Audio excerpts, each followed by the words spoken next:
inyaya yekucapitalk yanetsa yema-gifts awiki no apinza vanhu busy pabasa. Zimpepa still stands with its policy $100 and they had a meeting last Wednesday and they circulated a notice reminding staff to comply with the policy. Patisani Sibande and Yvonne Tivachke akapiwa akwauya manager wekucapitalk are expected to face disciplinary hearing nekubvuma kwavakaita mota. Iyo yekuti vakaenda nehweseri wikino wakati iwo ndakutengesera 50 iwo $100 iyoyo nyaya iyoyo nenyaya yemba ye$80 ndo yavari kunzi they are supposed to face disciplinary hearing. Ava vemaloni ava vari kutonzi be warned.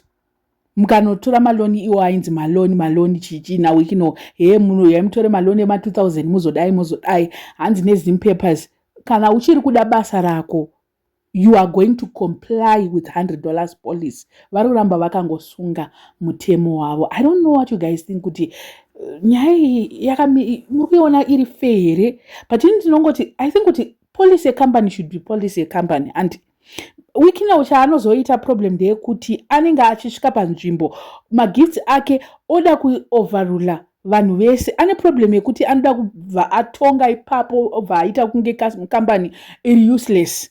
Vanhu vese mamanager machii havatarise anenge achida kuti iye apiwe like so avari kuexercise masimba avo nemapolicies epabasa pavo kuti panapa we are a radio company, you are a radio station, we are supposed to not to receive such gifts pabasa panapa. And I talked about here lawyer kuti not my lawyers how did a law firm yavanoshandira kuti vakaita sei kana kuti havana vanhu vari above them vangori ma-independents here ma-independent law firms here, but uri kubasa cheko kugovernment kana kuti uri governed by someone or so kutotambira gift iyoyo it will look somehow per company. So at this point amenoti wikino achaita sei vana vakanzi kana kuti last warning kana kuti chii pamwe wikino vachatova retire. Munongomuziva nekuonerwa kunoita wikino we can say retired oimari ma50 chichi motange business muite so wikino we can do so.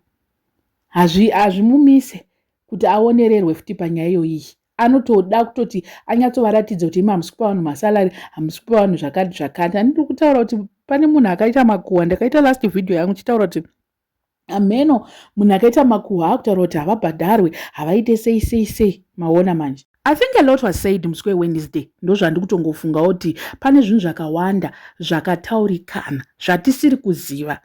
And izvozvo ndo zvazoita kuti pazonzi paitike hearing and munongoziva kuti vanhu vanenge vachida kuti pabasa pavo paite order. Haikona kungoti munhu nemumwe afunga kudai so because apa vanhu vanenge vakuita senge boss wavo ndiwikineuka because auya akavapa mari. Ndo zvinenge zvaakuda kuti vaexercise mapowers avo secompany ine mastructures maona manje. It might sound so unfair because pane mari mukati. It might sound unfair but munongoziva vanhu vane vashandi vavo chero mukada kuti maid chaiye maid akauya akapiwa tip nemumwe munhu wekunze uko imi munompa $100 akapiwa $200 na someone else hazvirevi kuti adisrespect pabasa imimi nekuti munompa $100 maona manje.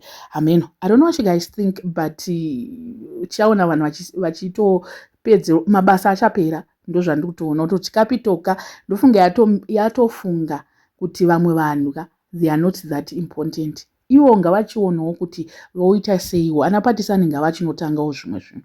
I feel like they are capable of even opening his own because Patisani has been in the industry for a long time now. I don't know what you guys think. Let me know in the comment section what are your thoughts.